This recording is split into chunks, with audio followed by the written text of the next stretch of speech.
Evet gençler, şu anki arkamda bulunmuş olduğum nöbetçi kulübesi de orijinal Almanya'nın merkezinde Doğu ve Batı Almanya'nın birleşmeden önce 1980 yıllarında tahminen kaldırıldı.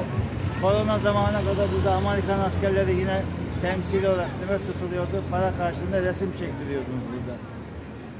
Doğu ve Batı Almanya savaş esnasında 16 saat burada her iki Rus ve Amerikan tankları karşı karşıya gelir. Konumunu her ikisi de olduğu yerde kalır. Zamanın bürokratları herkes konumunda kalsın diyerekten burası değişim noktası olarak da bu çeşitli filmlere, dizilere konu olmuş. İnsanların kan, gözyaşları hep burada akmıştır. Araçların bagajında koltuklarını çekmişler. İnsan figürü vererekten buradan insanları şu görmüş olduğunuz yoldan kaçırmışlardır. Batı Berlin'e. Karşısı Doğu Berlin, burası da Batı Berlin. Yani Doğu sektörü, Batı sektörü. Sovyet sektörü, Amerikan sektörü. Amerikan sektörü olduğunda arkamızdaki McDonald's'tan ve Checkpoint yazılarından anlıyoruz. Diğer tarafta Rus sektörü, orada Rus oligarkın diyeceğim, Rusların temsil olarak resmi duruyor. Şu anda da atıl bir vaziyette koronadan sonra turistlerin resim çektirme, video çekme yeri olaraktan Checkpoint Charlie yerini tarih sayfalarında koruyor. Bina ise üzerindeki bayraklardan anlaşıldığı üzere Almanya'nın meclis binası Bundestag, yani Reichstag. Her türlü kanunların düzenlendiği, yürürlüğe girdiği tek ana bina budur. Eyaletlerin birleştiği, Doğu ve Batı Almanya'nın da birleştiği üzerindeki en çok bayraktan da gördüğünüz gibi Bundestag, üzerindeki cam fanusa kadar çıkıyorsunuz, bilet alıyorsunuz. Oradan aşağıya meclisteki çalışmaların tamamını izleyebiliyorsunuz. Vaktimiz kısıtlı ancak biz gitmiyoruz. Şimdi devam ediyoruz. Almanya'nın kalbi, Avrupa'nın kalbi Berlin, Berlin Brandenburg Tor, yani Brandenburg kampüsünün tam önündeyiz burada. İkinci Dünya Savaşı'nda burası tamamen yerle bir oldu. Birkaç kere yıkıldı, yapıldı, yıkıldı, yapıldı. Ta ki ne zaman Rus tankları bu kapıdan içeri girene kadar Berlin halkı zannediyordu ki biz savaşı kazandık. Nazi Almanya'sının Goebbels diye propaganda bakanı vardı. Hep bunları biz işte Avrupa'yı aldık diyerekten sürekli propaganda yaptı. Ne zaman ki bu tanklar şu kapıdan girdiler ve buradaki olan halk o zaman anladılar ki kendilerine söylenen her şeyin yalan, düzmece propaganda olduğunu, savaşı kaybettiklerini anlıyorlar. Hemen şurada dönersek Amerikan elçiliği var. Bu elçilik binası. Dünyada her ülkenin elçiliği başkenttedir. Ön tarafınadır, yani arka tarafı, ön tarafında tamamen elçilik binaları. Kanada var, İtalya var, Fransa var ve en üstte görmüş olduğunuz bu 4 atlıyı da zamanında Napolyon Bonaparte Berlin'e girdiği zaman o atları oradan söküp alıyor, Paris'e götürüyor. Paris'e götürdükten sonra da Napolyon Bonaparte bir zaman sonra savaştan yenildiği zaman bu Prusya İmparatorluğu olacak. Tekrar da oradan alıyor atları, yerine getiriyor. Üzerine de bu değişik bir simge diyeceğim. Dini olaraktan onu oraya yerleştiriyorlar. Almanya, Brandenburg Tor. Otobüste dolaşın. Gördüğünüz gibi bak, bir otobüslerde dolaşın. Arkamda labirent şekliyle gördüğünüz yer, ara koridorlar hepsi birbirini açar, kare şeklinde birbirini görür. Burası Yahudi soykırım anıtı. 1940-45 yıllar arasında Almanya'nın Führeri Adolf Hitler Yahudileri öldürdüğü zaman İkinci Dünya Savaşı'ndan sonra da Amerikalılar burayı Yahudi soykırım anıtı olarak düzenliyor.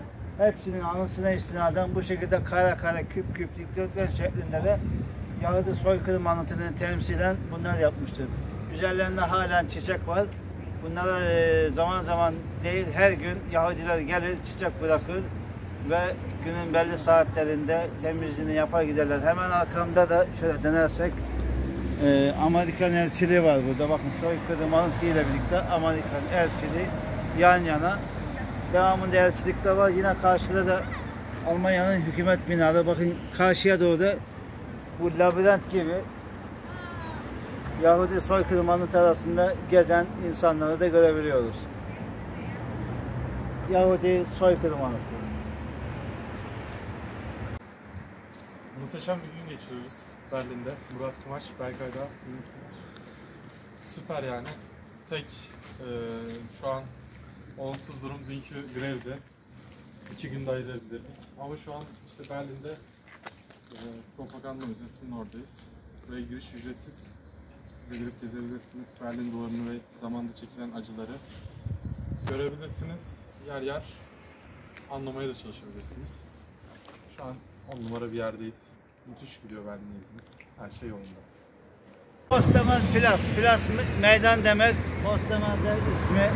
Karşısı Potsdamer tren istasyonunun yanı. Yazdığı yerde de Berlin duvarında yine kalıntılar var. Batı Almanya olarak tabir ettiğimiz yerin içerisindeyim şu anda. Potsdamer'da Doğu Almanya, yani Rus sektörü tarafında kalan Almanya kısmı. İşte burası da Almanya'nın yine bir meşhur kavşaklarından biri. Potsdamer Platz. Arkadaşlar merhaba, bak burası bu şekilde. Bu sıra yaklaşık 30-35 dakika sürecek. Gemürsa Mustafa kebabı, döner kebabı. Böyle etrafı göstersen sırayı. Buradaki insanlar Almanya, Berlin'de sadece döner almak için sıraya giriyorlar. Döner almak için. Gemürsa kebap, Mustafa kebap, Gemürsa Mustafa kebap yani. Berlin. Sadece dediğim gibi bu kuyruk döner kebap. Başka bir şey var arkadaşlar. Şu anki bulunmuş olduğum yer Almanya'nın Berlin eyaletinin başkenti Berlin. İşte gördüğünüz gibi arkadaki kırmızı DB yazılı yer Deutsche Bahn, Alman demir yollarının kısaltılmış Deutsche Bahn'ın DB baş harfi. Arkamdaki camlı yer ise Berlin Hauptbahnhof'un ana tren garı merkezi. Buradan her yere tren var. Trenler burada sağlı sollu kesişme noktaları, birbirlerine asla çarpışmazlar. Şu yanına bak, gördüğünüz gibi televizyoncular zaman zaman gelir. İsar Nehri kenarında reklam filmi, pano, YouTuber'lar gelir yine aynı şekilde. Şu an okuyamıyorum ama orada yine bir kamera var, bir çekim var. Deniz kenarı diyeceğim artık, dere kenarı. Tamamen yazın. Şu tarafa doğru gelirsen bak. İsar Nehri, bu tarafta tamamen bot gezileri var. Gezilerle beraber şu kenarda şezlonglar atılıyor. Erkekler, kadınlar istediği gibi burada güneşlenebilir. Kimse kimsenin yaşantısına, özel hayatına karışmıyor. Burası özgürlükler ülkesi Almanya ve Berlin. Yani İsar Nehri. İleride bak 3 tane bayrak görüyorsunuz. Dünyada en çok meclis binasının üzerinde bayrak bulunan tek bina Almanya'nın Reichstag, Bundestag. Meclis binası işte burası. Arkada da biraz daha arkada Brandenburg Tor kapısı, Amerikan elçiliği, Yahudi anıtı. Bu şekilde devam edip gidiyor. Ve Berlin'i şurada da görüyorsunuz. Nehir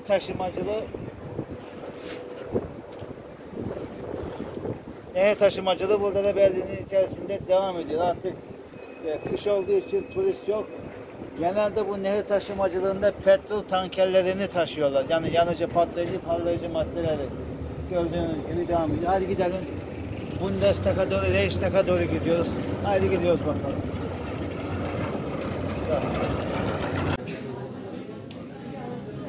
Yine 5. Achtung, dikkat. Achtung, dikkat mi? Dikkat. Achtung, dikkat. Şey de sardı var ha. Kırılır diye. Bir de içine de şey koydu. Köpük mü? Köpük. Bu ne?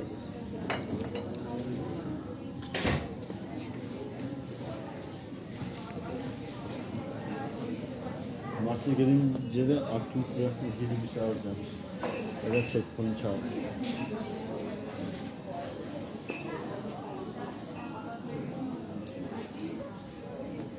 Postalları da var bak.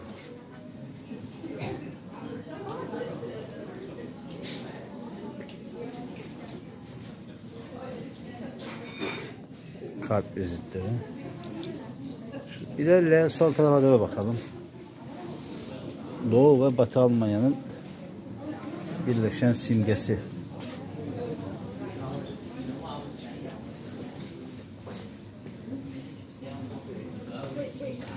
Ich bin ein Berlin. Ben Berlin'deyim. Ben Berlin'im.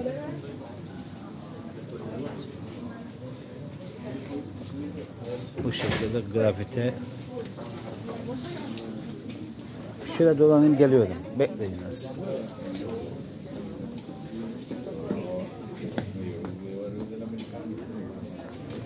Özellikle de buna bakacağım. 25 euro. Yazdık. Evet. Kaç beden? S beden 25 euro. Pahalı.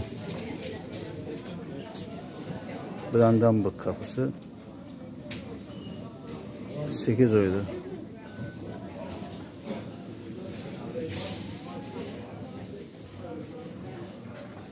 Tişörtler 25. Kendimi de çekeyim arkadaşlar. Hop.